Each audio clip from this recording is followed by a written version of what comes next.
ನಾಳೆ ಡಿಸೆಂಬರ್ 13ನೆಯ ತಾರೀಕು ವಿಶೇಷವಾದ ಹನುಮದ್ ವ್ರತ ಬಂದಿದೆ. ಈ ದಿನ ಆಂಜನೇಯ ಸ್ವಾಮಿ ಪೂಜೆಯನ್ನ ಈ ವಿಧವಾಗಿ ಮಾಡಿಕೊಂಡರೆ ನಿಮ್ಮ ಸರ್ವ ಕೋರಿಕೆಗಳು ಈಡೇರುತ್ತವೆ.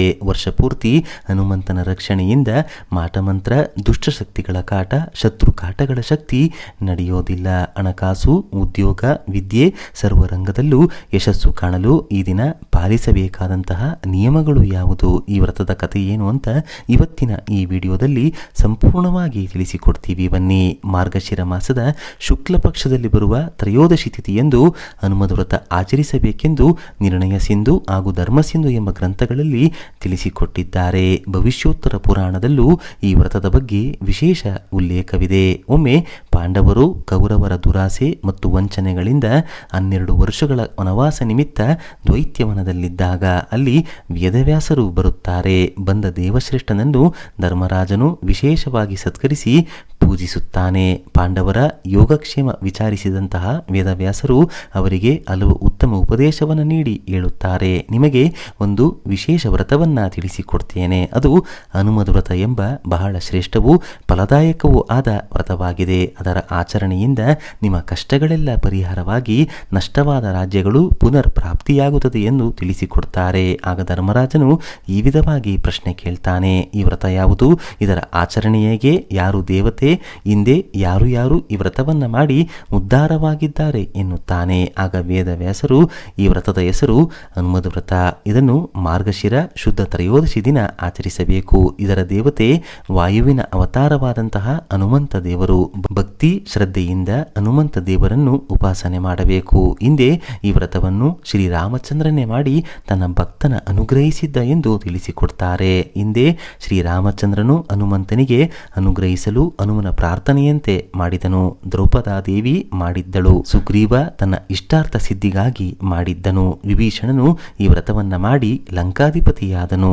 ಬಾಲಕ ಹನುಮಂತನು ಕೆಂಪಗೆ ಒಳೆಯುತ್ತಿದ್ದಂತಹ ಸೂರ್ಯದೇವನನ್ನು ಹಣ್ಣು ಎಂದು ಭಾವಿಸಿ ಆತನನ್ನು ತಿನ್ನಲು ಹೋದಾಗ ಸೂರ್ಯದೇವನು ತನ್ನ ವಜ್ರಾಯುಧವನ್ನು ಬಾಲಕನ ಮೇಲೆ ಪ್ರಹಾರ ಮಾಡಿದಾಗ ಪೆಟ್ಟು ತಿಂದಂತಹ ಹನುಮಂತನು ಭೂಲೋಕಕ್ಕೆ ಅಪ್ಪಳಿಸುತ್ತಾನೆ. ಸೂರ್ಯನಿಂದ ಮಗನ ಮೇಲೆ ಆದ ಹತ್ಯೆಯಿಂದ ಕೋಪಗೊಂಡ ವಾಯುದೇವರು ತನ್ನ ಮಗ ಹನುಮಂತನನ್ನು ಕರೆದುಕೊಂಡು ಒಂದು ಗುಹೆಯೊಳಗೆ ಅಂತರ್ಮುಖಿಯಾಗ್ತಾನೆ. ವಾಯುದೇವರು ಈ ರೀತಿ ಕುಪಿತರಾಗಿ ಅಡಗಿಕೊಂಡ ಪರಿಣಾಮ ಪ್ರಪಂಚದಾದ್ಯಂತ ಉಸಿರಾಟದ ತೊಂದರೆ ಉಂಟಾದಾಗ ದೇವಾನುದೇವತೆಗಳು ಬ್ರಹ್ಮದೇವರ ಬಳಿಗೆ ಹೋಗಿ ವಾಯುದೇವರ ಜೊತೆ ಸಂಧಾನ ಮಾಡಬೇಕೆಂದು ಕೋರಿದಾಗ ಅವರೆಲ್ಲರ ಇಚ್ಛೆಯಂತೆ ಬ್ರಹ್ಮನು ವಾಯುದೇವರ ಬಳಿಗೆ ಬಂದು ಹನುಮಂತನಿಗೆ ಚಿರಂಜೀವಿಯಾಗುವಂತಹ ಅರಸಿದ ದಿನವೇ ಮಾರ್ಗಶಿರ ಮಾಸದ ಶುದ್ಧ ತ್ರಯೋದಶಿ.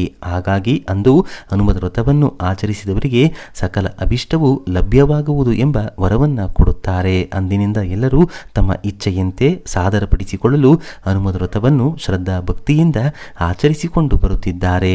ಇನ್ನು ಈ ವ್ರತಾಚರಣೆಯನ್ನು ಯಾವ ವಿಧವಾಗಿ ಮಾಡಿಕೊಳ್ಳಬೇಕು ಅಂತ ನೋಡುವುದಾದ್ರೆ, ಈ ದಿನ ಮರೆಯದೆ ಬಾಳೆ ಗಿಡದ ಕೆಳಗೆ ಆಂಜನೇಯ ಸ್ವಾಮಿಯ ಫೋಟೋ ಅಥವಾ ವಿಗ್ರಹವನ್ನು ಇಟ್ಟು ದೀಪಾರಾಧನೆಯನ್ನ ಮಾಡಿಕೊಳ್ಳಬೇಕು. ಬಾಳೆ ಸತಿಗೂ ಕೂಡ ಪೂಜೆಯನ್ನ ಮಾಡಿಕೊಳ್ಳಬೇಕು. ಇದು ಸಾಧ್ಯವಾಗದಿದ್ದವರು ಮನೆಗೆ ಬಾಳೆ ಕಂಬವನ್ನು ತಂದು ಆಂಜನೇಯ ಸ್ವಾಮಿಯ ಎಡಬಲದಲ್ಲಿ ಕಟ್ಟಿ ಪೂಜೆ ಮಾಡಿಕೊಳ್ಳಬಹುದು. ಅದು ಕೂಡ ಸಾಧ್ಯ ಆಗೋದಿಲ್ಲ ಅನ್ನೋದಾದರೆ ಬಾಳೆ ಎಲೆಯ ಮೇಲೆ ಆಂಜನೇಯ ಸ್ವಾಮಿಯ ಫೋಟೋ ಅಥವಾ ವಿಗ್ರಹವನ್ನು ಇಟ್ಟು ಪೂಜಿಸಬಹುದು. ಆಂಜನೇಯ ಸ್ವಾಮಿಯ ಮುಂದೆ ಎಕ್ಕದ ಗಿಡದ ಬತ್ತಿಗಳಿಂದ ವಿಶೇಷವಾಗಿ ದೀಪಾರಾಧನೆಯನ್ನ ಮಾಡಿಕೊಳ್ಳಬೇಕು. ದೀಪಕ್ಕೆ ಎಳ್ಳೆಣ್ಣೆಯನ್ನು ಹಾಕಿದರೆ ಅದ್ಭುತ ಫಲಗಳು ಪ್ರಾಪ್ತಿಯಾಗುತ್ತದೆ. ಈ ರೀತಿ ಹನುಮನ ಪೂಜೆ ಮಾಡುವುದರಿಂದ ಕೆಟ್ಟ ಶಕ್ತಿಗಳಿಂದ ಆಗುವ ತೊಂದರೆಗಳು ದೂರವಾಗುತ್ತದೆ. ಹನುಮನ ಪ್ರೀತಿಗೋಸ್ಕರ ಈ ದಿನ ವಿವಿಧ ಹಣ್ಣು ಹಂಪಲುಗಳನ್ನು, ಸಿಹಿ ತಿನಿಸುಗಳನ್ನು ಇಟ್ಟು ನಮಸ್ಕಾರವನ್ನ ಮಾಡಿಕೊಳ್ಳಬೇಕು. ಮನೆಯಲ್ಲಿ ಅಥವಾ ಆಂಜನೇಯ ಸ್ವಾಮಿಯ ದೇಗುಲದಲ್ಲಿ ವಿಳೆದೆಲೆಯ ಮಾಲೆಯನ್ನ ನಿಮ್ಮ ಕೈನಿಂದ ಮಾಡಿ ಅರ್ಪಿಸಬೇಕು. ಇದರಿಂದ ವರ್ಷಪೂರ್ತಿ ಹನುಮಂತನ ರಕ್ಷಣೆ ನಿಮ್ಮ ಜೊತೆಗೆ ಇರುತ್ತದೆ. ಕಠಿಣ ಕಷ್ಟಗಳಿಂದ ಮುಕ್ತಿ ದೊರೆತು ಏಳಿಗೆಯನ್ನು ನೀವು ಬಹಳ ಸುಲಭವಾಗಿ ಕಾಣಬಹುದು. ಇದು ಸರಳವಾಗಿ ಹನುಮಂತನ ವ್ರತ ಆಚರಿಸುವಂತಹ ವಿಧಾನ.